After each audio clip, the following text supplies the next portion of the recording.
Joosten is here to talk to us about the health track. Yes, that's correct. Welcome back. Thank you.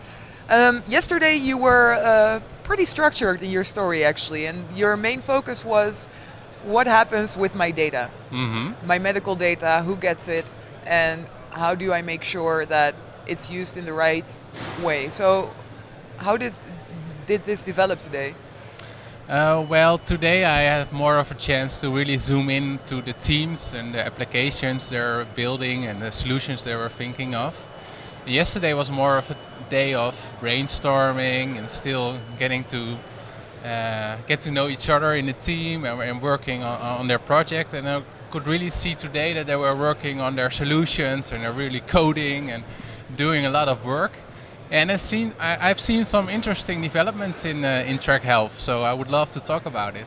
Please do. Please do. Well, I noticed that, as you may remember, there are two cases in track health. One is hospital at home. Right. So how can you, as a patient, have control of your own data and share it with your general practitioner or your insurance company or even your children or your parents?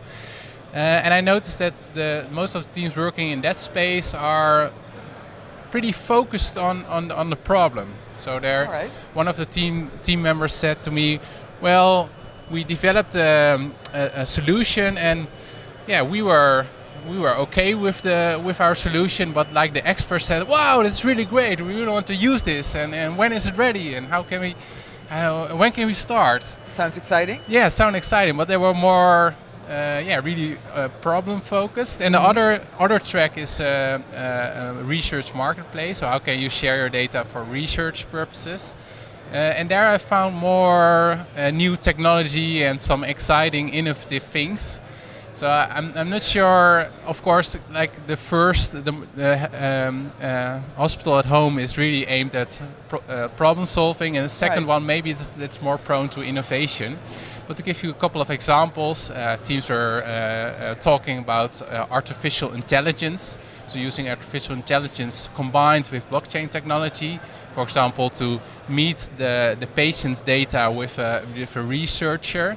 There was another other team who was talking about incentives and rewards. So how can you, if I want to share my data, can I get paid for it, or get other kinds of rewards, or get some badges or something?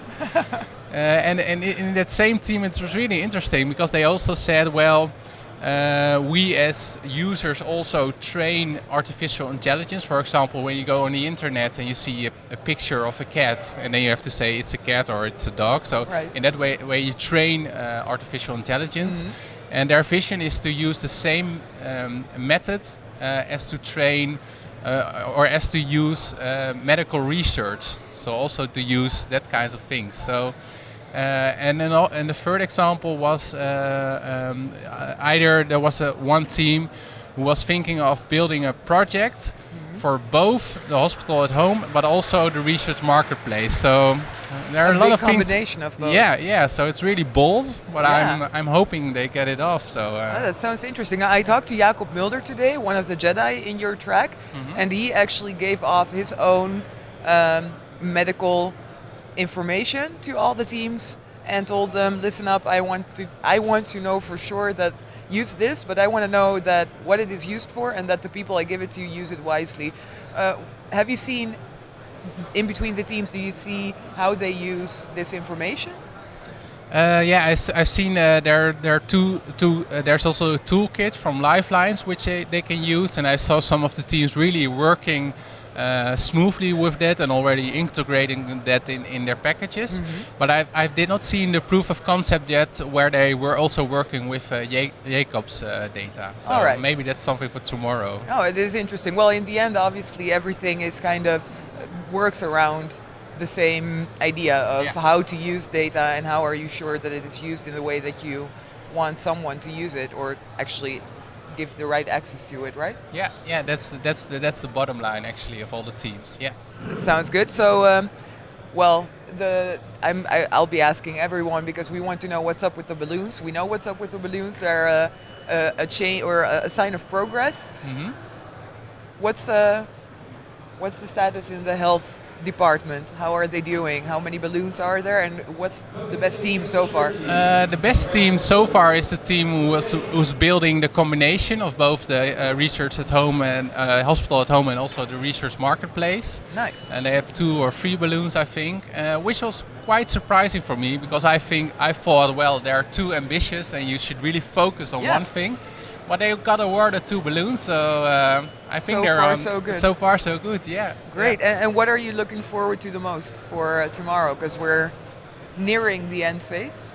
Yeah, it would be awesome to really see some working prototypes. I'm really looking forward to that, and maybe also use Jacob's data, for example, or maybe I can give my own data and let's see how it works, and also if it's really intuitive for me, so I can really know, well, my doctor has access to that part and my family has access to that part, and now I want to switch it. So it's also very easy and handy and intuitive for me to use. That would be nice. Nice. Well, I'd love to hear more tomorrow from your point of view.